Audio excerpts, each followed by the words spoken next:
ওরা ঠান্ডা পড়ে নিয়ে বেড়াও, ভাবলাম যে ঠান্ডা পড়বে হয়তো ঝাঁকিয়ে। না না খুব ঠান্ডা নেই রে, না না খুব ঠান্ডা নেই, খুব ঠান্ডা নেই। অল্প চাদর গায়ে দিলে তাও হাঁটলাম বলে, আমার প্রেশারটা হাই, ওর জন্য হাঁটলাম বলে একটু। দেখো না, মান্তু একটু চপ খেতে চেয়েছে, বলছে মা বোনের বাড়ি যাই, একটা বেগুনি এনে দেবে। তা আমার ওষুধ আনতে মান্তুর যেতেই হতো, ওষুধ মান্তুর ওষুধ তাও একটা পেলাম, এপিলেস কোনো অলিজা 2.5 বলে একটা খায়, ওটা পাইনি। কালকে সকালে দোকানদার যেতে বললো, আমি দুটো বেগুনি নিয়ে এসেছি, আমারটা খাওয়া হয়ে গেছে। কিন্তু এই দেখো মান্তু খাচ্ছে, মান্তু বুঝে দেখা মুড়ি খাচ্ছে। এরপরে কি করবে মান্তু? না মেহেন্দি আমি আজকে পড়াতে পারবো না, না না না আমি আজকে কিছুতেই, বাবা আমার আজকে শরীর ভালো লাগছে না, সকাল দিয়ে প্রচুর খাটনি হয়েছে মান্তু, দেখেছো তো। ও চুড়ি পরবে, এরপরে ও চুড়ি পরবে। হ্যাঁ ভালো আছো বন্ধুরা? হ্যাঁ সবাই ভালো আছে। আচ্ছা বলো, ঠান্ডা লাগছে তোমাদের? আপনার ছেলে বদমাইশ, আমি বলে রাখলাম। আপনার কাকে বলছিস? শয়তানগিরি কাকে বলছিস?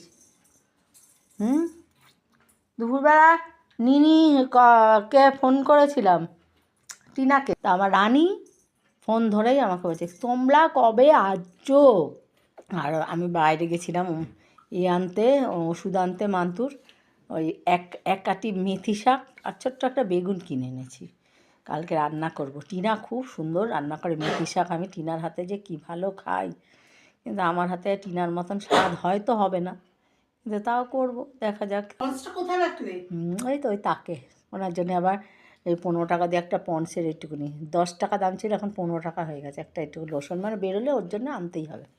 আনতেই হবে মানে কি সব সময় বলে না, নেই ওর একটা ভ্যারাইটি, ওর শখ তো সেটা আমি যেন ভগবানের কাছে ঈশ্বরের কাছে প্রার্থনাকে ঠাকুর আর দিয়ে আসছি। ওই 10 বছর হলো তার বাবা চলে গেছে, ও যেটা চায় আমি ওকে দিই। ভাতটা গরম করব, গরম করে আর আমি খেয়ে শুয়ে পড়বো। তোমরা সবাই ভালো থেকো, ঠান্ডা অল্প অল্প করে পড়ছে, ঘরের মধ্যে ঠান্ডা লাগছে, হ্যাঁ সেই ঠান্ডাতে সব সর্দি কাশি সব রয়েছে। মান্তুও শুয়ে আছে আমার কাছে, দেখো মান্তু আর আমি দুজনে শুয়ে থাকি, মামে টিভিটা বন্ধ হয়ে গেছে, দুজনে মিলে গান শুনলাম, কৃষ্ণের কীর্তন শুনে রাত 2টোর সময় উঠে কান্নাকাটি শুরু করতাম ঘরে। আমার মাকে বলতাম মা নিয়ে চলো, আর আমার দাদা বড়দাদা কী রেগেই যেত, হ্যাঁ আর যখন কান্নাকাটি করতাম তখন ছোটো ছিলাম, মা নিয়ে যেত ঠিক যেখানে কীর্তন হতো, মানে ওই পাড়ার মধ্যেই, বাইরে তো কোথাও না। ছোটোবেলায় এরকম ছিলাম।